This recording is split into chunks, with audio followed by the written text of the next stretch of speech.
This episode is sponsored by Honeybadger.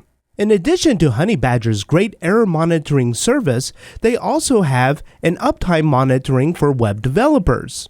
And Honeybadger has recently shipped an update that allows for public status pages that can help communicate outages to your customers.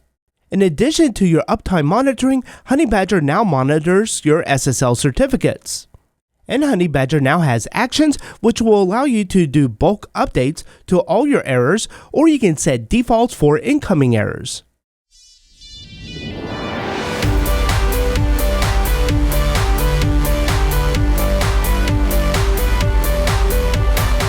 In this episode, we're going to have a look at extending device so that when we type in an insecure password like 123456, and we type in the confirmation and click sign up, we'll actually get an error back saying that this password has previously appeared in a data breach and should never be used. Please choose something harder to guess.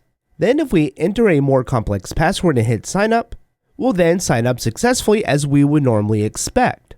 And this is a pretty nice security feature that you may want to adopt because it takes a proactive stance to ensure that your users are not potentially using a password that has already been compromised. And this is going to rely on using a third-party service, which is free to use, so we can just type in a password, 123456, and then check to see if it's been compromised, and then you can see that this password has been seen many times before. And did you know that you can go to railsstore.com to get your own Ruby on Rails t-shirt or your Drift in Ruby t-shirt? To watch this full episode and more videos, visit driftinruby.com and subscribe to the Pro membership.